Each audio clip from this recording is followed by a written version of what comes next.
Oi, tenho aqui o POCO F8 Pro e vou te mostrar como remover os anúncios personalizados do Google.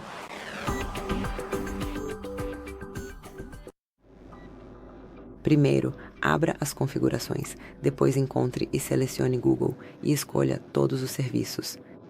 Agora vá em Anúncios e tudo o que você precisa fazer é marcar Excluir ID de Publicidade. Então, se você fizer isso, se você excluir o ID de Publicidade, ele vai remover o seu ID atual.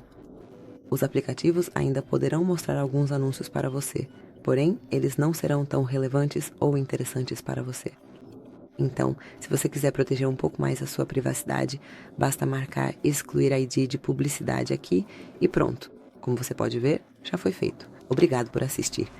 Por favor, inscreva-se no nosso canal e deixe um like.